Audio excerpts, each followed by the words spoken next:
I hope you can see the YouTube live, right?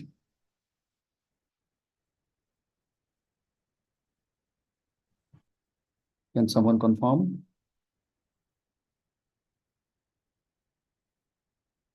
Yes, thank you so much. Dhruva, once again, please switch on your video because I'm starting.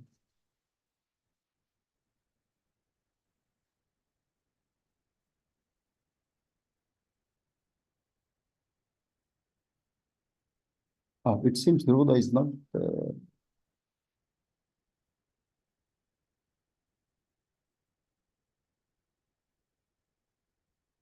Dhruva, just hold on.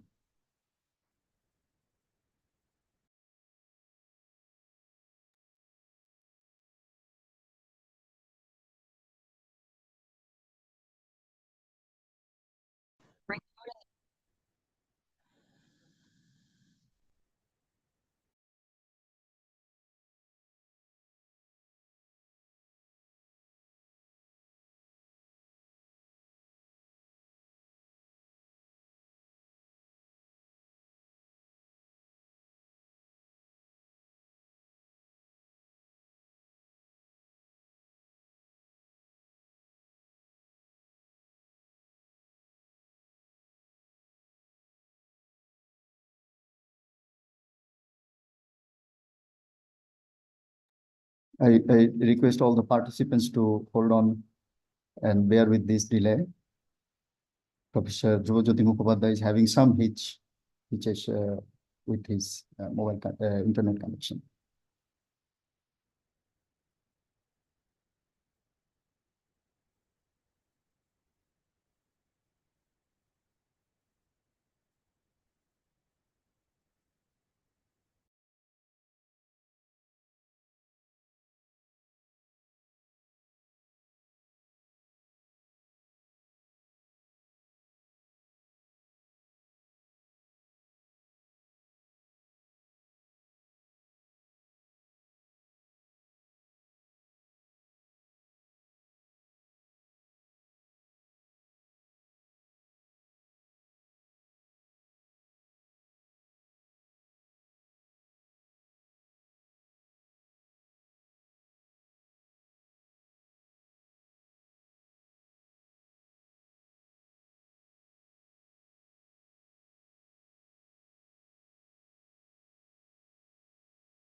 Dhruva, please switch on your video.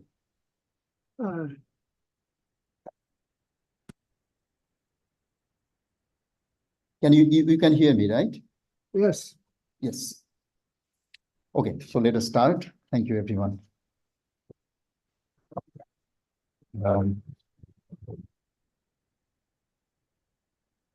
Good afternoon. I am Manavendranath Bera, a member of Breakthrough Science Society, and I shall be conducting this webinar organized by Breakthrough Science Society All India Committee today. And the topic of the seminar, the webinar, we have already announced, and that is protecting Himalayan environment. So, in the winter land of Leh Ladakh, a place celebrated for its tranquil beauty and rich culture, climate change casts a foreboding shadow of its future. This high altitude desert, characterized by its stark landscapes and extreme climate, now faces the visible and alarming manifestations of ecological disaster. The land is habited by a population of which 97% are coming from indigenous tribal communities, living there for centuries in sustainable and peaceful ways, and are now staging protests for months against ecological disaster in the name of development.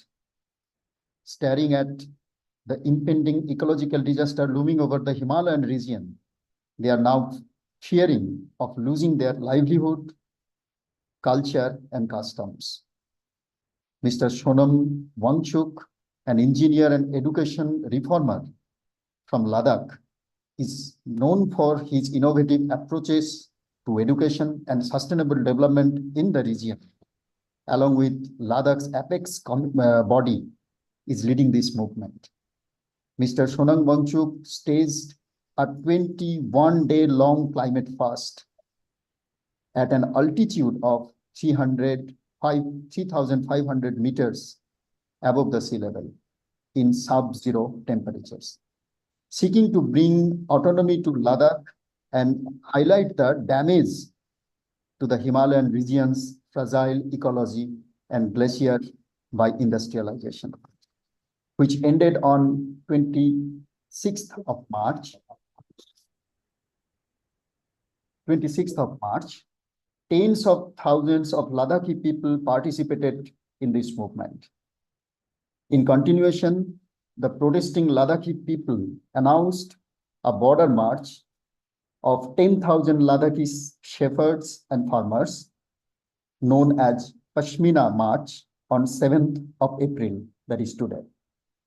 With utter disregard for the concern raised by the Ladakhi people and their democratic rights to stage protests, the administration of the Union Territory imposed Section 144, barring these people from gathering without permission.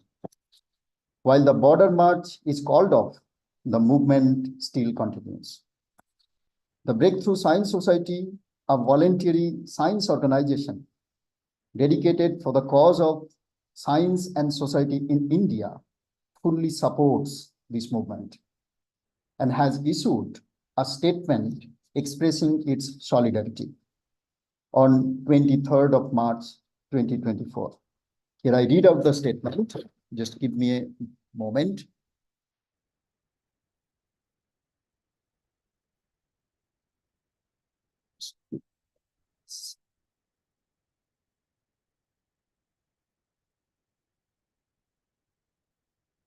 Can you see my screen? So here is the statement issued on 23rd March by Breakthrough Science Society. The Breakthrough Science Society, abbreviated as BSS, expresses its solidarity with Sonam Wangchuk as he continues his climate fast, entering its 18th day today at Leh in Ladakh. His fast is a resolute and non-violent protest aimed at creating both public awareness and to get the government to respond to the urgent threat of climate change and other critical issues affecting the region.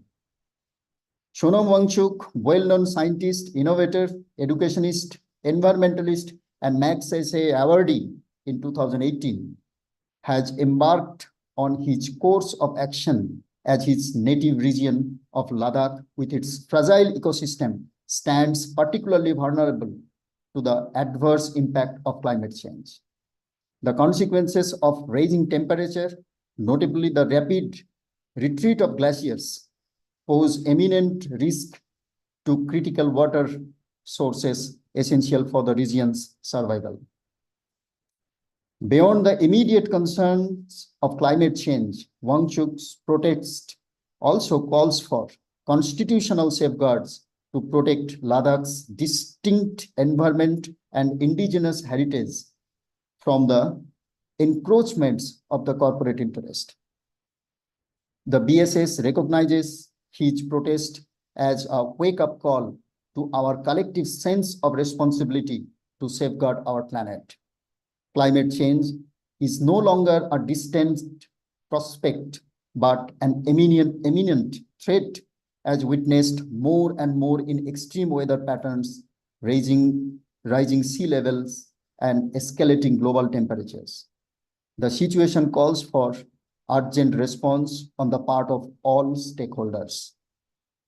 The BSS urges governments and policymakers to enact and strictly implement effective environmental regulations, increase investments in renewable energy sources, and carry out awareness campaign to educate people about sustainable practices needed to mitigate the impacts of climate change. At such a critical juncture, collective action is the need of the hour.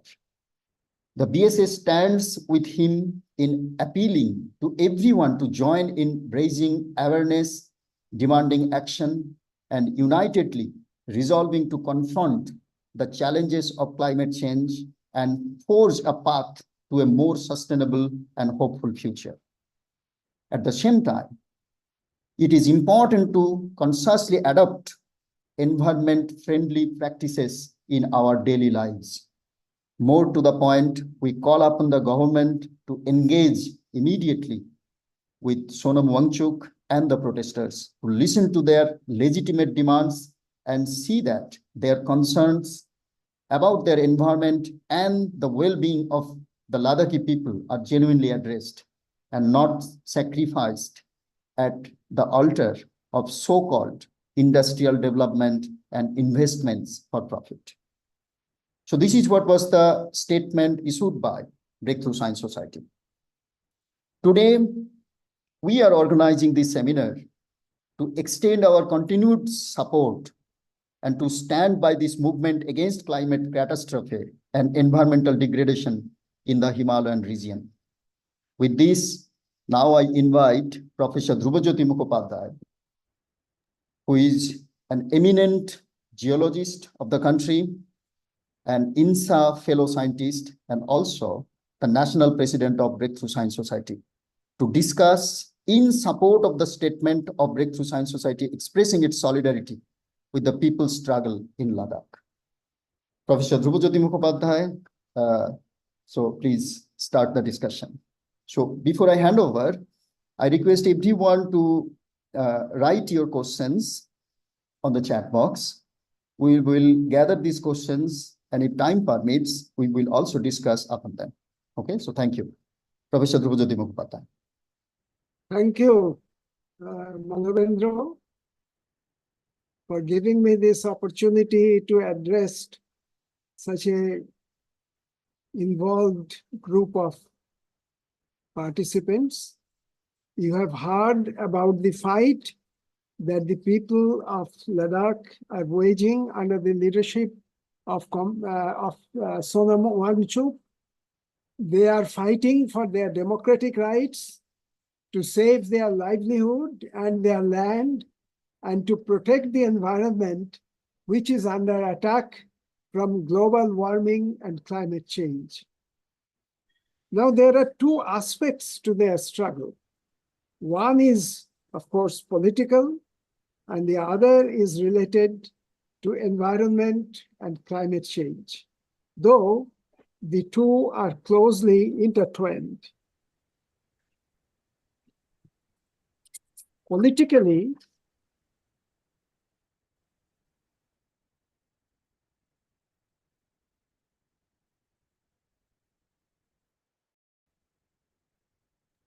Professor Dhrubajyoti Mukherjee, we cannot hear you.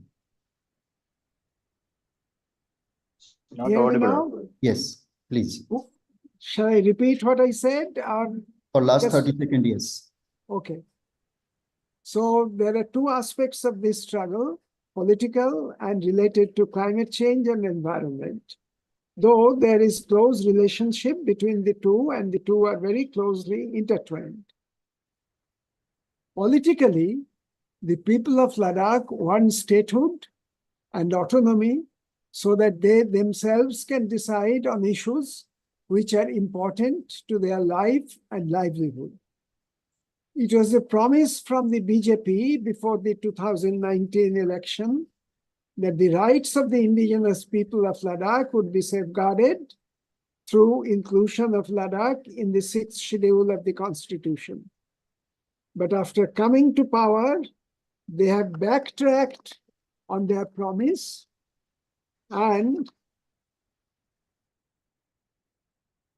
after years of dilly-dallying, they have finally announced on March 4th, I think, last, that Ladakh will not be included in the 6th schedule.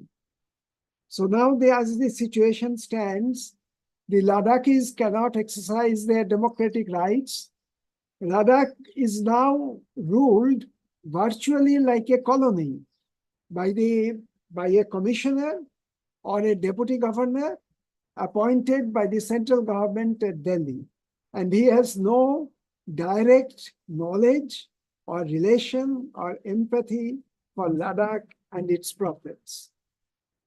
So as a result, the mountains and valleys and the unique ecosystem of Ladakh is sold to the corporate houses for unrestrained plunder. Sonam Wangchuk says that the Ladakhis want back their democratic rights and demand the implementation of 6th schedule for Ladakh. Ladakh, as you know, is a cold desert. The terrain is inhospitable, isolated from the rest of the world. The struggle for existence is hard. There is very little natural resources, and the people have to live by subsistence farming on tiny agricultural lands and by livestock raising in the pasture lands. Generations of Ladakhis have lived on this land, maintaining harmony with nature. They have built a unique lifestyle, finely adapted to the environment, and created their own characteristic cultural domain. Now they are apprehensive that the new dispensation may destroy the land and the life and the finely tuned ecosystem, and along with it, their own lifestyle and culture. The attack is coming on two fronts. Firstly, there is the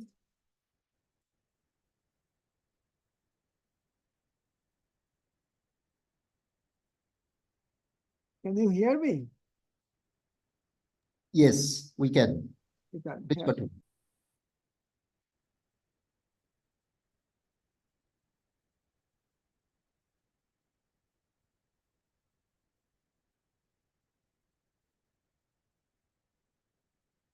So, and they are worried that their land is progressively being handed over to the corporates for their maximum profit. So this is one aspect of the attack. The other is the environment is under attack from global warming. The fine balance that exists in the ecosystem is disturbed by climate change. We can give an example of this fine-tuning that exists in the environment. You know, snow leopards is a common wildlife in Ladakh. It's a characteristic of Ladakh. And this number of snow leopards control the number of wild goats and sheep on whom a large section of Ladakhi people depend. If the number of snow leopards increase, the number of goats and sheep would decrease. It's expected. This would alleviate the problem of overgrazing of the land. So that's a good thing. And in the pasture land, there will be less of overgrazing. And this in turn would promote regeneration of plants on the slopes, which again would prevent soil erosion and lessen the possibility of flash floods. So this disaster of flash floods is directly linked to the number of snow leopards. If the snow leopards increases, then it is good for the environment. If this number of snow leopards decrease, that will lead to overgrazing and soil erosion and destruction of the land. Himalayas, as you know, is a young mountain range formed by the collision of the Indian plate and the Eurasian plate. The collision started about 40 million years ago, but the movement is still continuing, and the Indian plate is going down under the Tibetan plate at the rate of 4 to 5 centimeters per year. And as a result of this downgoing Indian plate below the Tibetan plate, the Himalayas, the height of the Himalayas is increasing steadily at a rate of about 5 to 10 millimeters per year. These results have been measured and verified by geologists and geophysicists. Secondly, a major part of the rocks that make up the Himalayan mountains are sedimentary rocks or metamorphic rocks like phyllites and schists, which are not very strong. The slopes are steep, and moreover, this is a region of high rainfall, which facilitates sliding of the rock masses. Thus, because of the combination of all these different factors, active movement related to mountain building, the weakness of the rocks, constituent rocks, the rainfall, very steep slope, etc., these combination of these different factors make the Himalayan ecosystem extremely fragile, and the environmental balance is easily disturbed, which leads to natural disasters.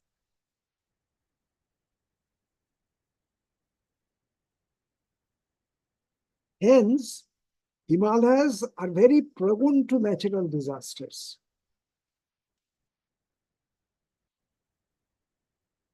Among the natural disasters which affected the whole of India during the last 100 years, 35% of them are in the Himalayas alone.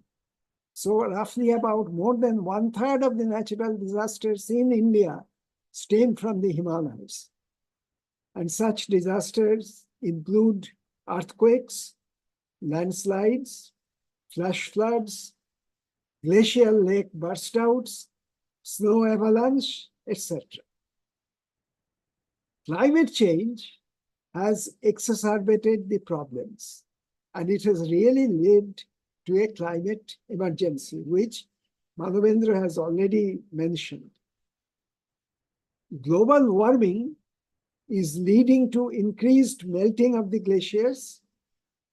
This leads to depletion of the water resources and scarcity of water for drinking and irrigation, because there is less water from the melting of the glaciers, because the glaciers are decreasing.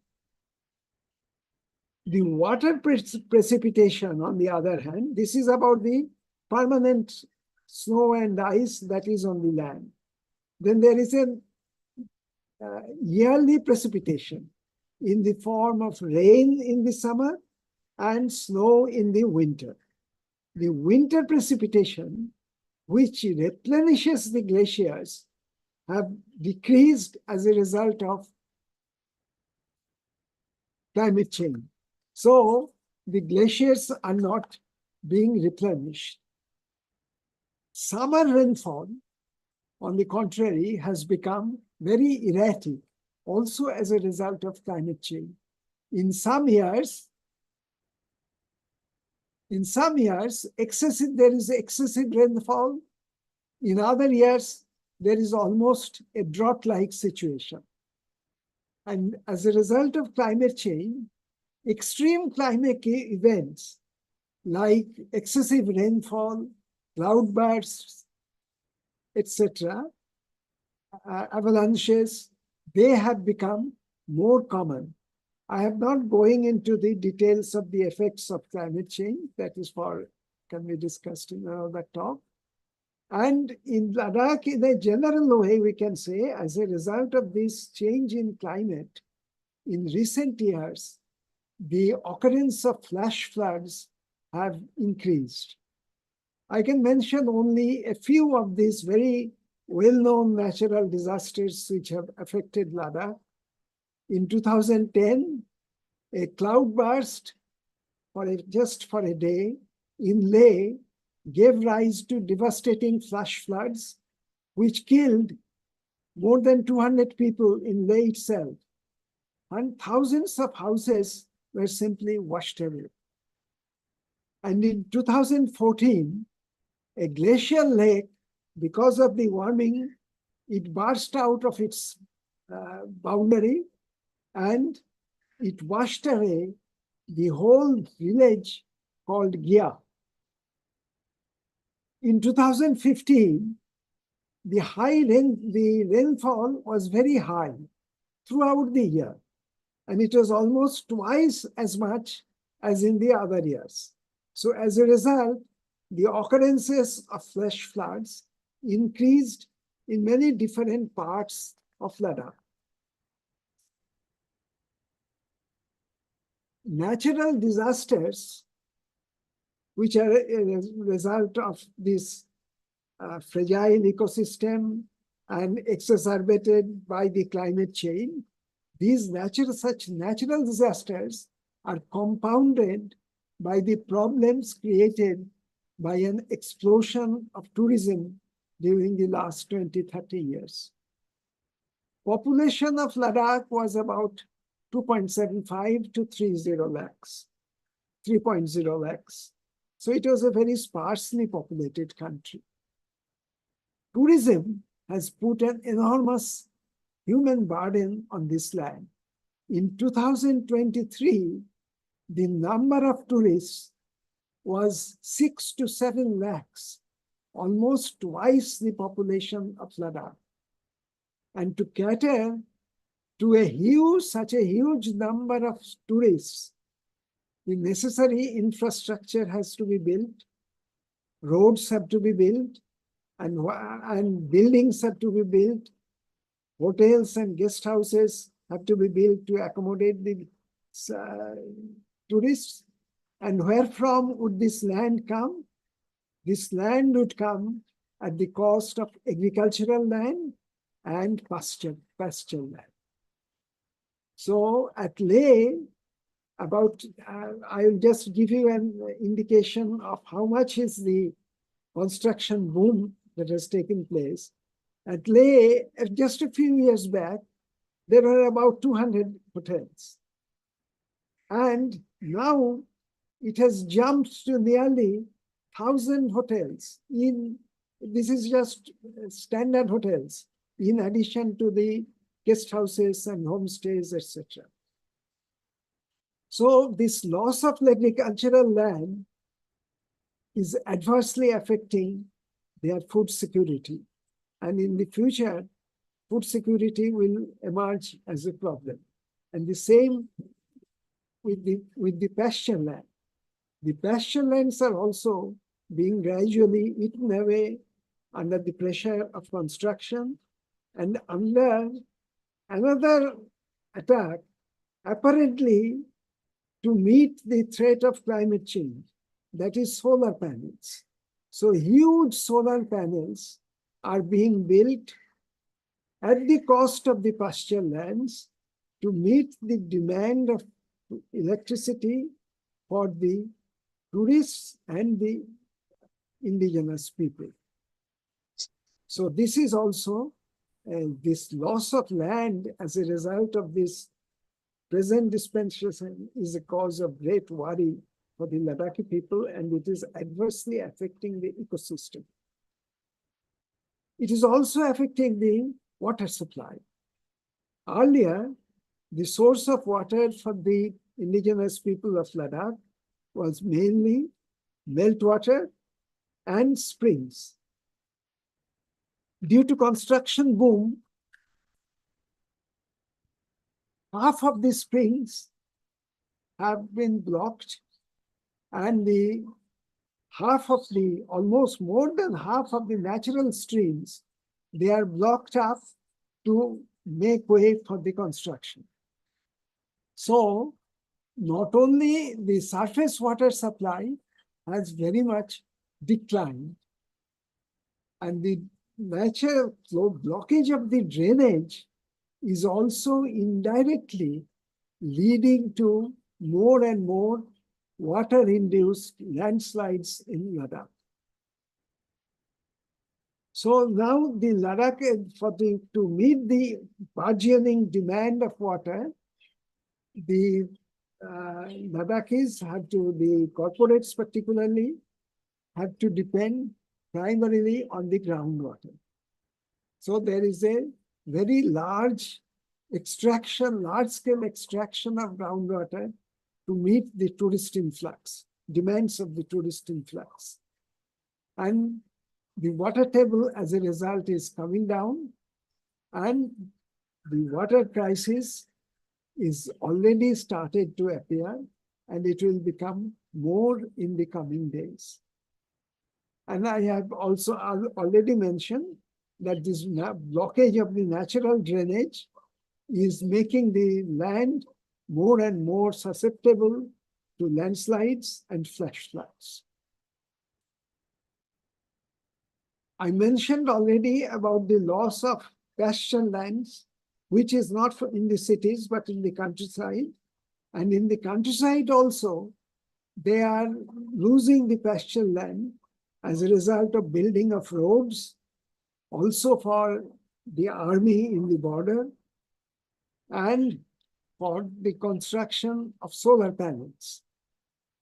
So about 40,000 acres of prime pasture lands have been lost to the corporates for the installation of solar panels. This is adversely affecting the livelihood of the Ladakhi people. On top of this, there is a phenomenal increase of vehicles. And as you know, vehicles lead to vehicular pollution. So the pristine air of Ladakh, which was so much appreciated by the tourists earlier, is gradually becoming more and more polluted as a result of the high vehicular traffic. And also, this air pollution is also destroying the biodiversity in the region because it is adversely affecting the organisms in the ecosystem.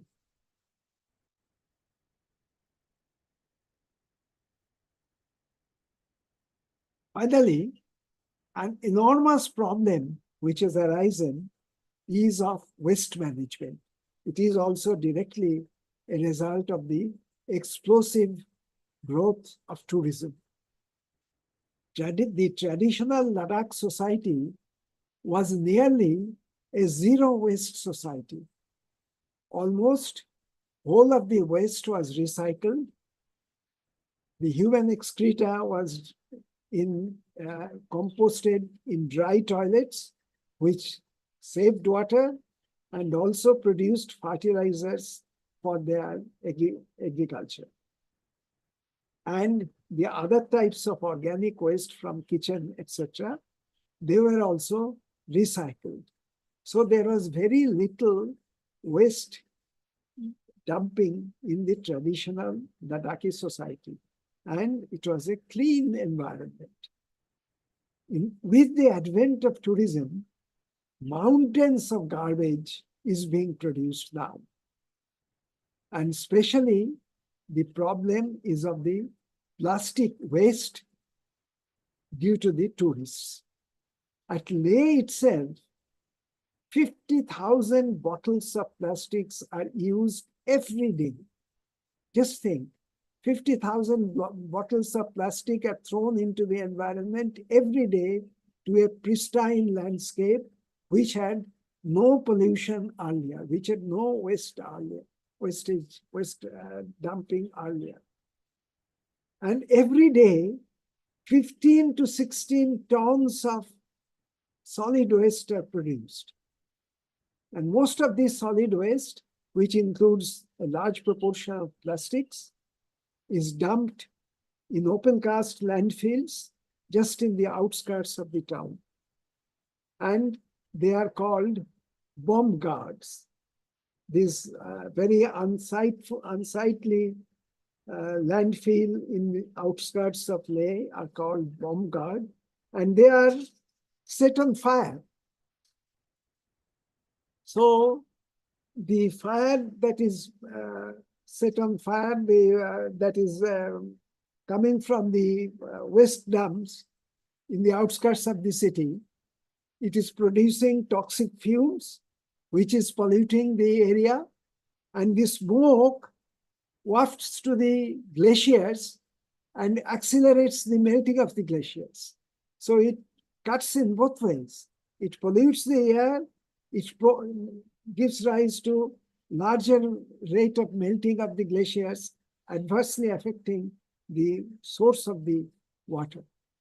Only last year, a waste management plant was installed at Leh, but it remains to be seen whether the plant is capable of tackling the huge amount of garbage or waste that is produced daily by the tourists. Recently, there is another menace has cropped up. Recently, uranium and lithium have been reported in Ladakh. And as expected, the corporates' greed is on the rise, and the government also wants to hand over the exploration and mining of these precious materials to private houses, to corporate houses. And we know that the private mining owners are notorious for destroying the landscape. Just go through the Raniganj and Jhoria coalfield and see how indiscriminate mining has turned that land into a wasteland. So this mining, if it is given to the top corporates entirely, there will be very little environmental safeguards, and the government's new environmental laws that are being framed, they are very friendly to the corporates and not friendly towards protecting the environment. I am not going into the details of that. So this is what attack is taking place in the physical side. But attack is also taking place on the culture of the people of Ladakh. The Ladakhi society was primarily an agricultural society, a pastoral society. And it was very finely tuned to the environment, and it was living, the people are living in harmony with the environment. Now that society is now transitioning to a society heavily dependent on the tourism with its corporate culture and high influx of the corporate culture. And you know, the corporate culture, how it has got many negative aspects associated with that culture. I need not go into the details of the bad things about the corporate culture. So this is how Ladakh is under attack from cultural side, from environmental side, and from political side. So being pushed to the wall, Sonam Wangchuk and his dedicated followers have started this fight, and they had planned for a meeting, border march today, but the government is already down on them, and it has banned the march by promulgating 144, section 144, and they have also reduced the internet speed of internet. It is now only a 2G internet available there. So the government is on the warpath against the Ladakhi people. And we must stand in solidarity with the Ladakhi people, give them strength, and protest against these wrong policies of the central government. Now, Ladakh is not the only Himalayan region whose ecosystem is under threat. The Ladakhi people themselves have witnessed the disastrous consequences of the so-called development in neighboring Himachal Pradesh, Uttarakhand, Sikkim, Arunachal, Meghalaya, and other Himalayan terrains. And they are determined that unless they are vigilant, similar disasters will grip Ladakh also. Ladakh is now not as bad as these countries, as these provinces, but they are afraid that the way things are proceeding, Ladakh will become just like that. And hence this movement. I have already mentioned that the Himalayan ecosystem is a very fragile ecosystem. Humans have been living in the mountainous regions for many, many years. But the population was small, the communication was difficult, and they were isolated from the rest of the world. Very few people used to visit these kind of places, and they lived in harmony with nature, and their lifestyles were integrated with nature. And their lifestyle were such that it was, they were living in the environment and using the environment for their livelihood. Like most of their settlements were either on the plateaus or on the small or big flat patches of land. Buildings were never built on the slopes of the mountains. This is a new phenomenon. The slopes were protected by forests, and the indigenous people, they derived their sustenance from the forests, and they also protected for the forests, which provided a protective cover for the land so that the soil erosion is checked and these landslides are also checked. So the natural disasters were there, but they were not man-made disasters like they are now. The problem started with the British era, with the commercial exploitation of forests and other natural resources of the hill regions under the British rule. So there was improved communication, systems were set up, the populations, people migrated with the improved communication system, and the forests were exploited, and population started to increase, and attack started on the fragile ecosystem, and it became with time more and more severe. Forests and the hill slopes were cut down and transformed into agricultural land, and boom on construction activity. Even on the slopes, made it a disaster-prone area.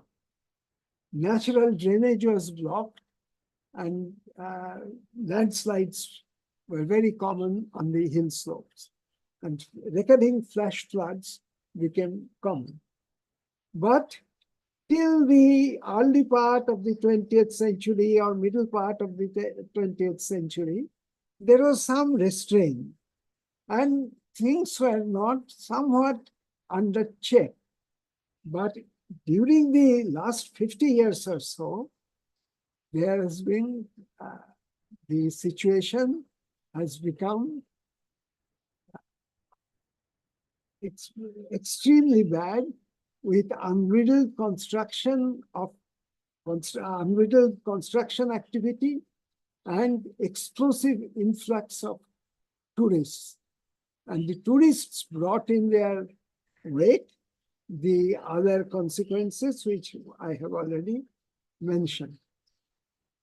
In the science of environment, there is a concept of scientific concept of carrying capacity of land. Now, this carrying capacity of land means how many people can live on a terrain without totally destroying the environment and creating problems for the ecosystem. For the Himalayan tourist and for the Himalayan tourist and pilgrimage sites, the carrying capacity has already vastly exceeded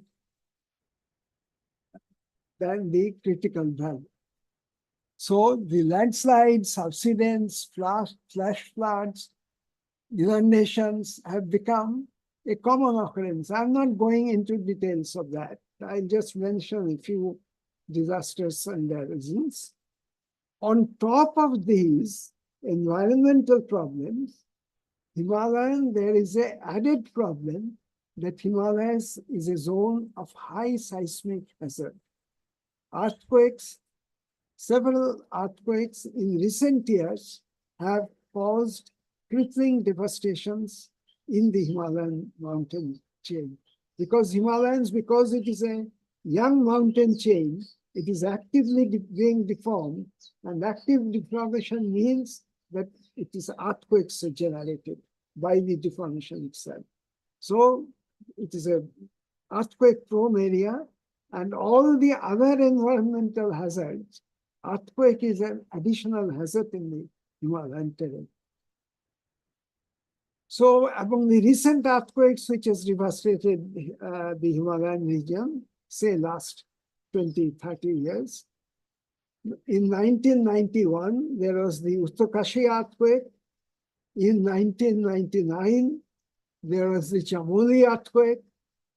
In 2005, there was the Kashmir earthquake, which affected Kashmir and the Pakistan-occupied Kashmir also.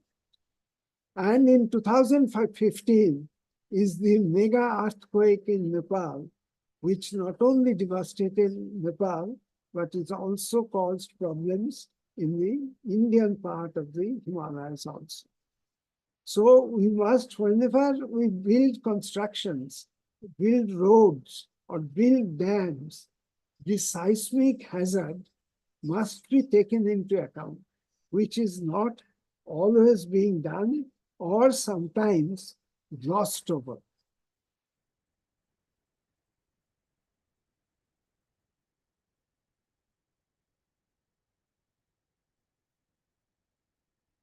So under pressure of the people's movement, the government has been forced to enact some regulatory measures.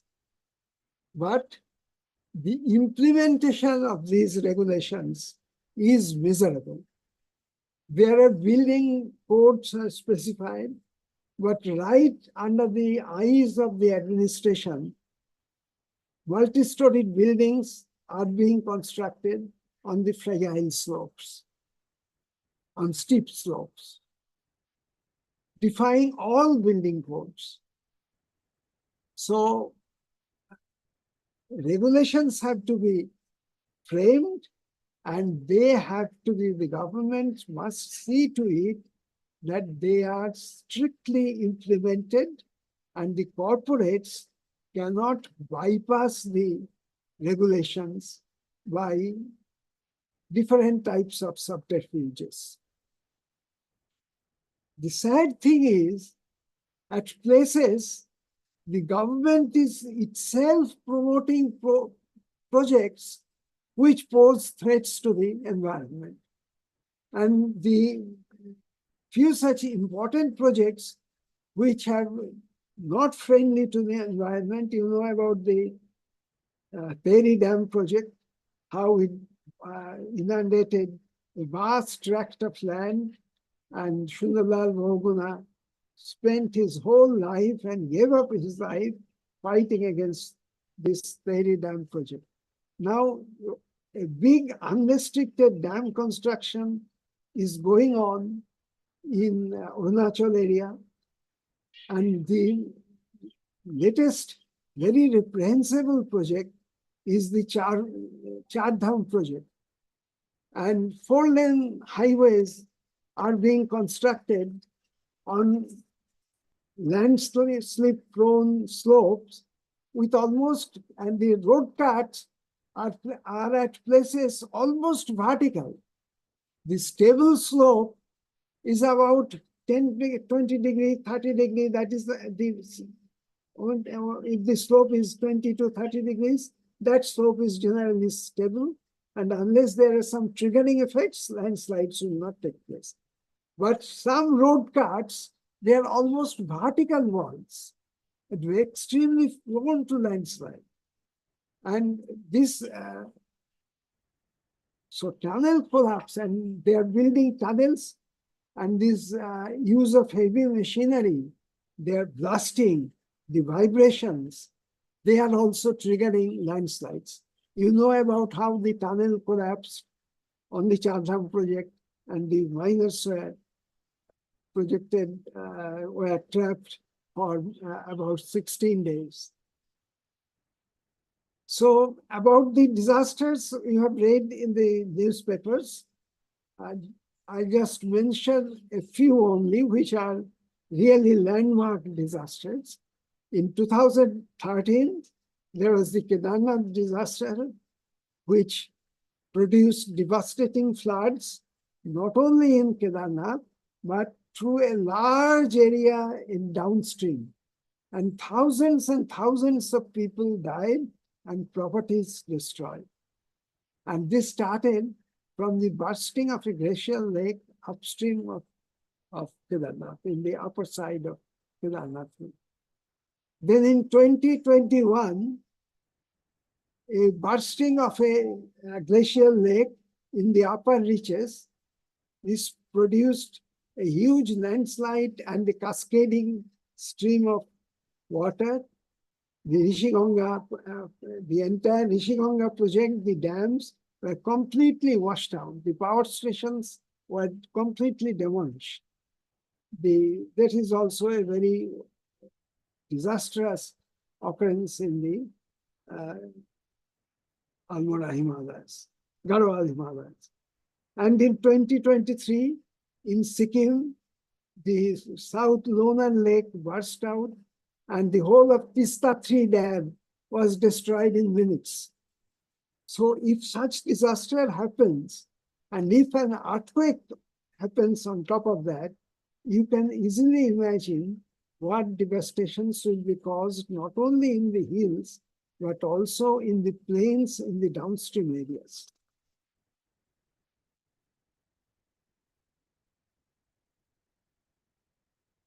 Finally, we say that let us not be misunderstood that we are against development in the hills. we are for the development of the hills, but the development must be sustainable, must take into account the ecological problem aspects, and the strict measures are to be adopted so that the regulations are followed. Now, what happens in our country is that after a disaster, a commission is set up to look after the disaster. It studies, makes a whole lot of recommendations, and all these recommendations are buried in the files. I'll just mention just one example about Kedarnath disaster. After the Kedarnath disaster, the Supreme Court set up an expert panel to ensure that such disasters do not happen. So the expert panel, it probed into the causes and made several recommendations. I am mentioning only one of the recommendations. There are other recommendations about building dams, interference with the river courses, etc. I'm not going into that. Just one recommendation I am mentioning. The panel recommended to limit the number of visitors to the 4 pilgrimages. So it recommended that the Kedarnath should have only 5,000 visitors per day, Badrinath 6,000 per day, Gangotri 4,000 per day, Yamunotri 3,500 per day. But the government buried that recommendation in the file, and to promote more and more people travel to Kedarnath and Badrinath, they took up the Char Dham project. So we are merely waiting for a mega disaster in future. So, and the problem is not for Ladakh alone. The problem is for the entire Himalayan range, and by extension, whatever happens in the Himalayas, it will have serious repercussions on flooding, on water resources, on agricultural production in the downstream areas also. So it is in our interest of the civilization that the environment is protected and we build up a vibrant movement for the protection of Himalayan environment, including that in Ladakh. Ladakh is at the threshold now today. It is on the way to a disaster. There is still time to prevent it. And where in the other parts of the Himalayas, a lot of harm has already been done, and our movement should be to restore what was to ameliorate some of the harms which has already been done to the countryside. So development with protection of the ecosystem should be our goal. Thank you very much for patiently hearing to me. Thank you, Professor Dhrubajyoti Mukherjee, for very detailed account of the situation that we are seeing today in Ladakh and how people are concerned about what is going to happen to them in future. So now we shall have a question and answer session. So I have received a few questions on the chat box. So obviously for the others who wants to have some question, please write them on the chat box. We'll, as time permit, we will consider them one by one. So one question is coming from Pritam. Pritam, can you please unmute yourself and tell the question? Pritam Sharma. Hello, Professor Mukherjee. Very nice talk. Thank you for the talk. My question is regarding the lithium deposits in Ladakh. It is said that if we have to escape the trap of hydrocarbon, we must shift to clean energy. And this lithium is one of the key aspects of this clean energy shift. but again, mining this lithium will cause environmental damage within Ladakh. So how do we escape this proverbial Ouroboros, a snake eating its own tail, regarding how we escape the hydrocarbon trap into clean energy, but even using clean energy, we are polluting the environment. I have already just hinted that we are not against mining activity, but mining should be that the corporate houses, the government is giving over the mining rights to private owners. The private owners, their past record is notorious. They just dig and make the ground waste. This must not be allowed to happen. After the mining, the ground has to be regenerated. So whatever mining activities are taken up, compensatory forestation, and after the mine closure, the regeneration of the land must be enforced. This is what the environmental movement should demand. It is not, we are not demanding that no lithium mining. Lithium we need to get to come out of the fossil fuel economy, to transition to the solar economy. For that we need the lithium batteries. So lithium is needed, and that lithium is a component for transitioning to a green economy. So but lithium mining must be done. The only thing is the profit of the corporates will be slightly less. They have to invest more for the environmental regeneration. And that the owners don't want to do. The government should force the owners to do this. This is our view. Thank you, Professor. Thank you. Thank you very much. Thank you. Thank you very much, Pritam, as well. Our next question is by Mr. Ganeshan MP. So if you are in the audience, can you please unmute yourself and place the question, Mr. Ganeshan? Yes, sir. Yes, sir. Please go ahead. Sir. Yes, in this our statement, we had given that we are urging the government to go for large-scale RE sources, investment in large-scale RE sources. In this case, in our Ladakh, actually that is the issue, because as a cold desert, it is the highest capacity utilization factor. So in India, we can get the highest yield from that area. So the government proposed through Solar Energy Corporation of India of about 25,000 megawatts of project. So it requires 1 lakh acres of land. So all the Pashmina land is going to be destroyed, and it is going to be looted. That is the main issue raised by Sonam Wangchuk. So in our statement, we have to make some clarity in it, saying that we are urging the government to go for distributed energy sources, not like this one. Another example is in Rajasthan, the same dry desert where the solar projects were installed. So in that one, mainly the Great Indian Bustard, Chinkara, Indian Desert Park, these are all got affected, and people from Rajasthan, from Jaisalmer, they formed a yatra, Orang Bado Yatra, and they fought with the court and everything, not in a big, it has not given more attraction for the people's movement, so it could not be defeated.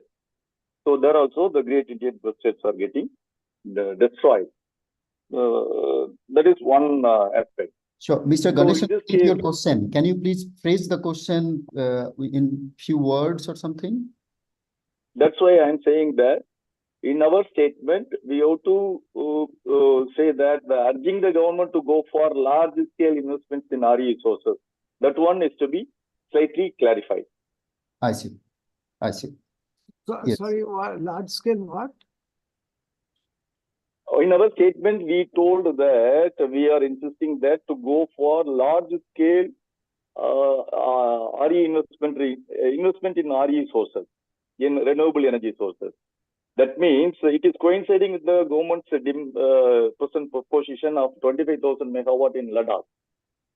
So it should be modified as. Can you share that statement? Yes.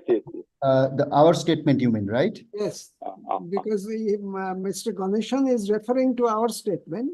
Correct. Just give me a moment. Yes. Can you see it? Yes. Please? Anyway, so I think this is a particular comment rather than a question, I believe.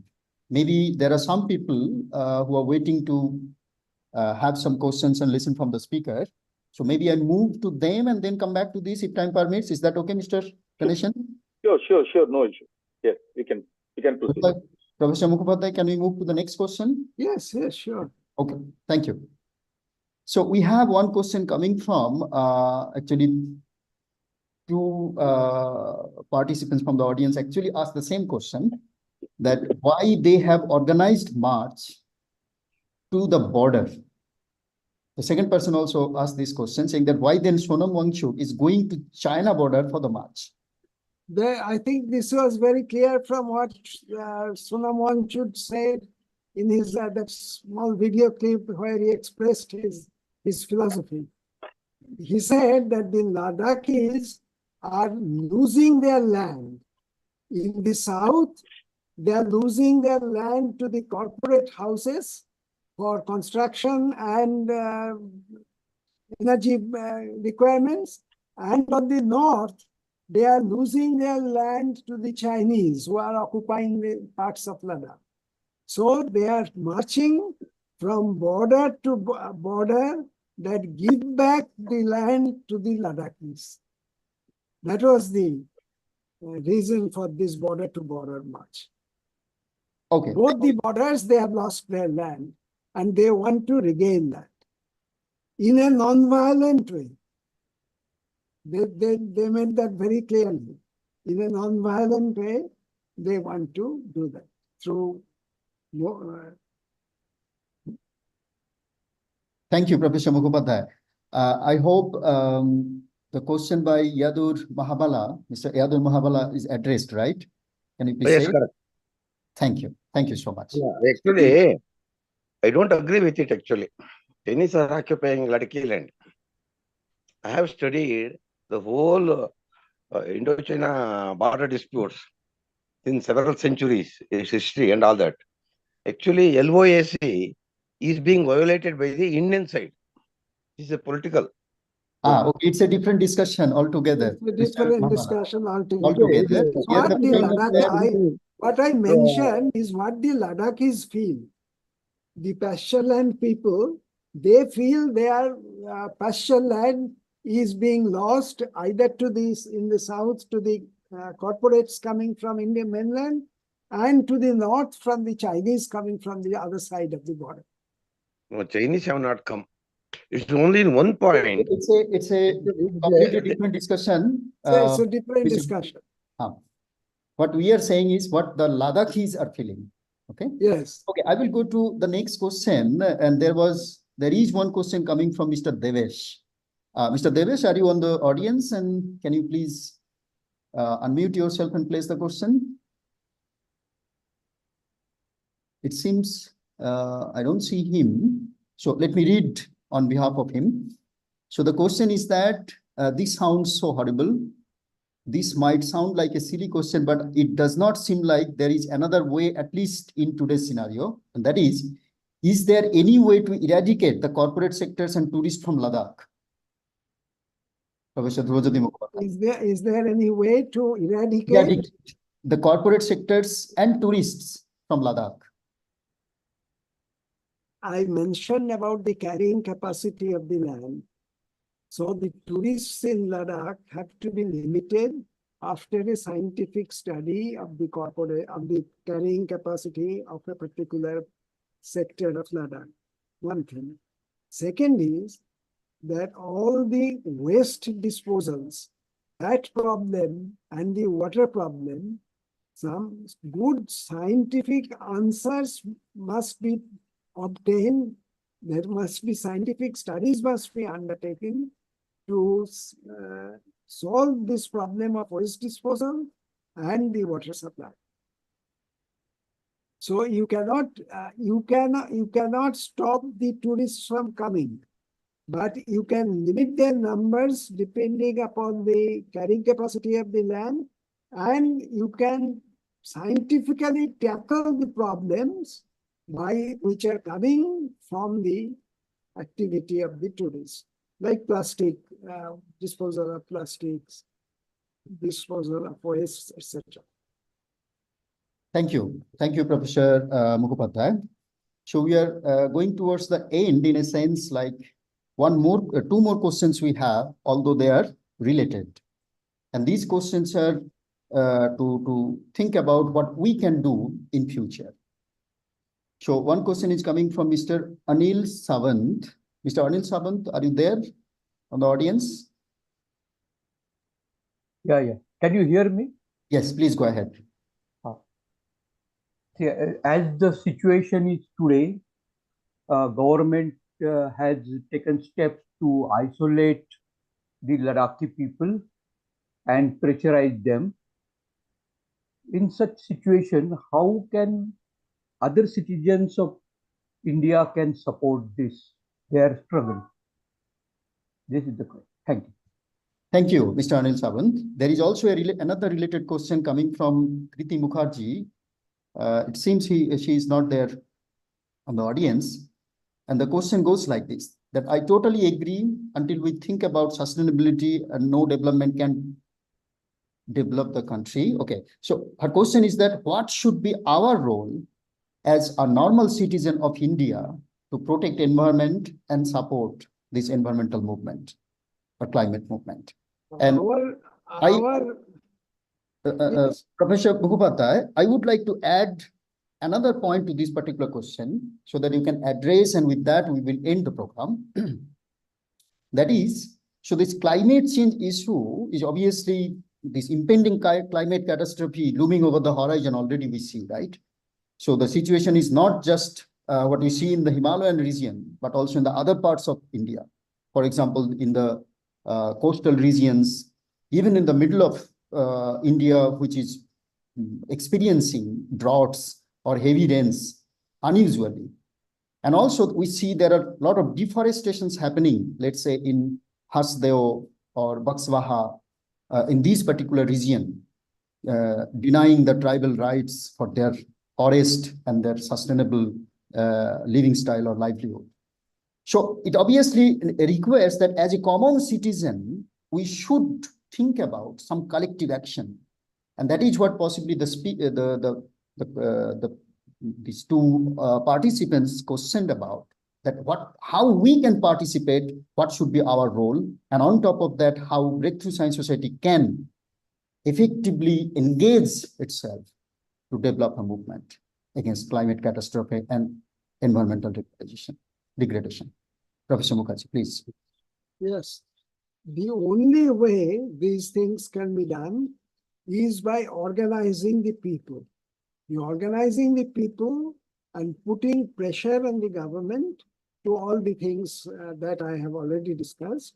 So Breakthrough Science Society should take up programs of creating awareness among the people about the danger to the environment and how the profit motive of the corporate houses, how it is affecting the environment, and how we should ask the government to put pressure to the government to frame laws for protecting the environment and approach all political parties that environment should be a prime agenda of their program, which is not, environment has not entered into the political arena in India yet.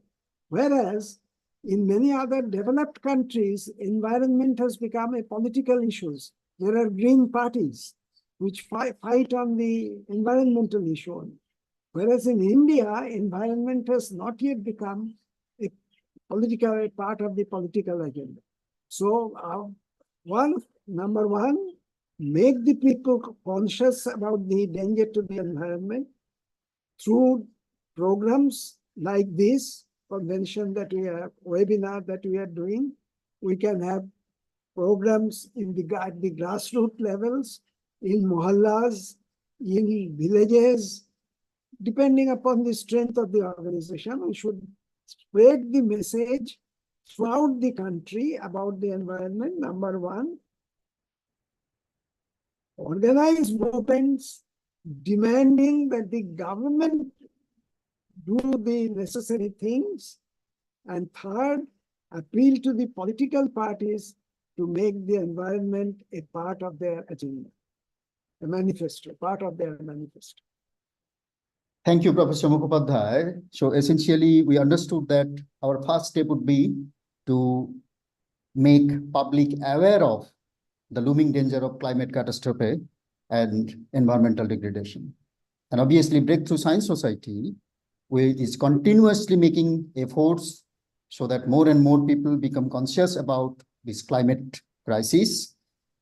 At the same time, you also know that every year we participate in India March for Science, and there is one of the agenda or one of the demand we have is essentially to come up with a policy that protects our climate and environment. So I think more and more in number, if we can participate, we make others participate and could develop a movement in a concrete sense, we would be able to participate or let's say support the movements, ongoing movements, however small or big it may be, like one is going in Ladakh, we would be able to, in a concrete sense, support them.